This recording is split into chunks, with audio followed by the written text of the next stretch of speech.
Hello students, today I will start the first chapter of the science of class 8, that is crop production and management. Before start this chapter, we should know that what is agriculture. The agriculture is the science or the practice of the farming, including cultivation of the soil for growing of crops and rearing of animals to provide food, wool and other products. Means agriculture ये एक practice of farming है including कल्टीवेशंस। Means cultivation करके हम क्या करेंगे, crop को grow कर सकते हैं। उसके साथ साथ एनिमल से जो हमको मिलता है, क्या मिलता है एनिमल से, मिल्क, फ्लेश, ये सब जो मिलता है। देन हम क्लॉथेस, फर्नीचर, जो सब भी मिलता है वो हम क्या एनिमल से हम पा सकते हैं। Animals farming like cattle farming, poultry farming. You should know that the all living organisms make their own food, so they are called as autotrophs, and other animals like human beings are depend upon the plants, so they are called heterotrophs. Then the first questions arise, then why do we have to eat food? हम क्यों खाते हैं? You know, हमारा जो human body में बहुत सारे process है, chemical processes like excretion, digestion, respiration, ये सब के लिए एनर्जी चाहिए और this energies comes from this food, so we have to eat food. Then start है crop. What is crop? When plants of the same kind are grown and cultivated at one place on a larger scale is called crop. Means क्या, हम same kind of plant को एक ही जगह पे बहुत सारे quantity में हम ग्रोन करेंगे, उसी को हम बोलेंगे crop. Example paddy, maize, coconuts etcetera. Basically on the basis of the season the crops are three types, but in books this is given in two types. The first is the kharif crop, second is the rabi crop, and the another one is the jad crop. Crops are the two types. First is kharif crop, second is the rabi crop. In kharif crop, the crops are sown in rainy seasons, but in rabi crop is sown in winter seasons. Example of the kharif crop is paddy, maize, soybean, etc. But in rabi crop, examples are wheat, gram, mustard, etc. In kharif crop, the month duration is June to September, but in rabi crop, the month duration is October to March. It is the most important questions to the difference between the kharif and the rabi crop. Another crop is the jad crop. The jad crop are grown in the some parts of our country, and this the month duration is March to June. Example: pumpkin, cucumber, watermelon, etc. Let's go into the agricultural practices. Total stage is the 7th stage. The first step is the preparation of the soil, then sowing, then adding manure and the fertilizer, irrigations, weeding, harvesting and the storage. हम अभी क्या करेंगे, हम एक के बाद एक describe करेंगे. First step is the preparation of the soil. The first step before the growing of the crop is to turn and the loosening it. हम क्या करेंगे, पहले सॉइल को प्रिपेयर करने से पहले हम क्या करेंगे, मिट्टी को पहले हम लूजन करेंगे, टर्निंग और लूजनिंग करेंगे, and this process is called as the plugging or tilling, and this allow the penetration of the root deep into the soil.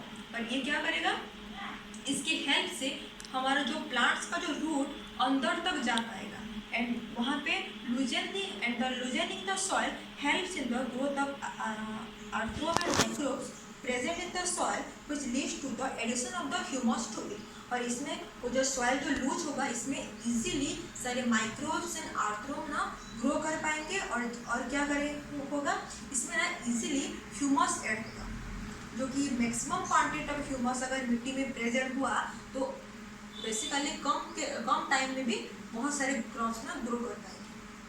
And then it also brings the nutrient rich soil at the top so that the plants can use the nutrient. और इसमें और help क्या होगा, इसमें easily nutrient सारे add होंगे, जो nutrients को प्लांट्स को है ना टेक करके वो अपना ग्रोथ खुद कर पाएगा. Several agricultural tools are used in agriculture. First is the plough. This is being used since ancient times for tilling the soil, adding fertilizers to the crop, removing weeds and turning the soil. ये plough को ना हम many purpose में से use कर सकते हैं, जैसे कि सॉइल को लूजनिंग टर्निंग करने के लिए, फर्टिलाइज़र डालने के लिए, देन वीड्स को रिमूव करने के लिए. एंड ये जो प्लॉग जो है this is made of wool and is drawn by the pair of wools and other animals like horse. Okay, and it contains a strong triangular iron strip. This is called as the block shear. Diagram में जो block shear जो है ये ना एक triangular iron strip है, ठीक है. और the main part is the in block is called long lock of the wood which is called as the block shaft. Means ये एक डंडा के जैसे होता है, इसको बोलते हैं block shear. देयर इज एक हैंडल है उसमें, ठीक है. There is a handle at one end of the shaft and the another end is attach to the beam which is place in the bulls neck. एक end उसका handle है और दूसरा एंड कहाँ पे है, हमारा जो बुल का जो ना नेक में वो रहता है. One pair of the bulls और a man can easily operate the plough. एक मैन रहेगा और एक दूसरा एक पेयर ऑफ बुल्स रहेंगे जो कि वो प्लॉग से को इजीली वो यूज कर सकते हैं. This is the another agricultural tool is hoe. Hoe is a simple tool which is used for removing weeds and for loosening the soil. hoe को हम क्या करेंगे, weeds को रिमूव करने के लिए यूज करेंगे, उसके साथ साथ सॉइल को लूजनिंग करने के लिए भी यूज कर सकते हैं. It has a long rod of would and iron. ये क्या होता है, वुड का और आयरन का एक लॉन्ग रॉड होता है और strong broad and the bent plate of the iron is fixed to one of its end and works like a plate. और इसमें से एक strong broad और bent plate है आयरन का जो बना हुआ है, उसमें ना एक एंड्स में उसको फिक्स करके रखा जाता है जैसे कि ब्लेड की तरह. And it is pulled by the animals. और वो ना सारे एनिमल्स जो भी एनिमल्स है उसमें वो पुल करते हैं. तो another is the cultivator. Third is the cultivator. Nowadays the plogging is drawn by the tractor. जो हम ट्रैक्टर चलाते हैं उसमें भी ट्रैक्टर में भी वो सब हम काम कर सकते हैं, प्लॉगिंग कर सकते हैं, और जिसमें ना लेबर भी कम हो सकता है और टाइम को हम भी मिनिमाइज कर सकते हैं. ये हो गया preparation of the soil. The second step is the sowing. The first क्या है, good qualities of the seeds are selected and sown in the field. हम फर्स्ट क्या करेंगे, good qualities of the seed को पहले हम शो करेंगे. कैसे गुड क्वालिटी हम कैसे हम पहचाने, वो सीड्स जो है ना क्लीन एंड हेल्दी होना चाहिए. Then appropriate distances to kept between the seeds that is important for the overcrowding. Then हम क्या करेंगे, सीड को डिस्टेंस मेंटेन करके हम शो करेंगे. The appropriate distance helps the plants to get sufficient sunlight, nutrient, water. हम जब distance को मेंटेन करके हम शो करने से क्या होगा, प्लांट्स ना सनलाइट भी पा सकता है, उसके साथ साथ न्यूट्रिएंट और मैक्सिमम वाटर भी हम प्रोवाइड कर सकते हैं, जिससे ना क्रॉप इजीली ग्रो होगा. Step is the adding manure and fertilizer. Manure and fertilizer are the substance that is used in the plants nutrient to the soil.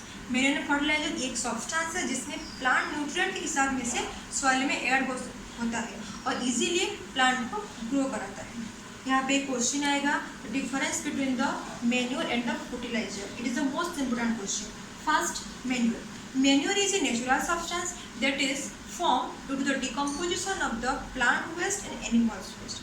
Manure एक नेचुरल सब्सटेंस है जो कि plant waste and animal waste में से वो बनता है, made होता है. But in fertilizer, it is an organic compound. Manure is natural compound or natural substances, or fertilizer is organic substances. Manures are prepared in the fields, but fertilizers are prepared in the factory. Manure का example क्या है? Vegetable paste, cow dung. But fertilizer का example NPK means N में से nitrogen, P में से phosphorus, and K में से calcium. Then third, manure is provides a lot of humus. Manure डालने से सॉइल में से लॉट्स ऑफ ह्यूमस प्रोवाइड होता है, but fertiliser don't provides any humus. Then fourth, this is the less in plant nutrient. Manure डालने से soil में nutrient का जो क्वांटिटी ना वो कम होगा, बट फर्टिलाइजर में ज़्यादा होगा. ये है मैन्योर एंड फर्टिलाइजर. और क्या, और मैन्योर में प्लांट्स जो सॉइल का जो फर्टिलिटी लेवल है इंक्रीज होगा और यहाँ पे फर्टिलिटी लेवल डिक्रीज होगा. और sometimes in many cases excessive use of the fertilisers may be harmful to the plants. हम जब एक ही बार में एक ही प्लांट में हम एक ही जगह पे हम बार बार फर्टिलाइजर यूज करेंगे तो क्या होगा, वो सॉइल को डैमेज करता है, उसके साथ साथ वो जो क्रॉप जो ग्रो होता है ना वो भी मर जाता है. और ये excessive use of the fertilisers that is causes the soil pollution, water pollution also. Water pollution कैसे होगा? अगर हम एक ही जगह पे हम सॉइल में से हम फर्टिलाइजर डालेंगे, जब बारिश होगा तो क्या होगा, वही पानी जो है ना फर्टिलाइजर मिक्स होता है, वही पे सॉइल में से जा के वाटर के साथ मिक्स होके सारे जो पॉन्ड रिवर में वो सब आएगा, तो क्या होगा, वाटर पॉल्यूशन हो गया। और सॉइल पॉल्यूशन कैसे होगा, हम जब एक ही जगह में फर्टिलाइजर को हम बार बार यूज करेंगे तो क्या होगा, सॉइल पॉल्यूट होगा और इसमें से न्यूट्रिएंट्स जो है ना वो भी खत्म हो जाएगा और सारे जो क्रॉप्स जो है वो मर जाएंगे और उसके साथ साथ सॉइल में जो यूजफुल माइक्रोब्स होते हैं वो भी मर जाएंगे। तो इसमें फर्टिलिटी का जो पावर है ना वो डिक्रीज हो जाएगा या फिर कम हो जाएगा। So excessive use of the fertilisers is so harmful. Advantages of the manure. The first, it enhances the water holding capacity of the soil. ये soil का जो water holding capacity को ना enhance करता है। Second, it makes the soil porous due to which exchange of the gases becomes easy. ये क्या करता है, soil को ना porous करता है जिसमें से easily easily gases exchange हो सकता है। The third is it increases the number of the friendly microbes. हमारा फ्रेंडली माइक्रोब जो भी है जैसे कि आर्ट्रोम वो सब जो है उसका जो क्वांटिटी को इंक्रीज कराता है। Fourth step, it is also improves the texture of the soil. ये ना सॉइल का जो टेक्सचर जो है ना वो इम्प्रूव करता है, उसके साथ साथ सॉइल का फर्टिलिटी पावर भी वो इंक्रीज करता है।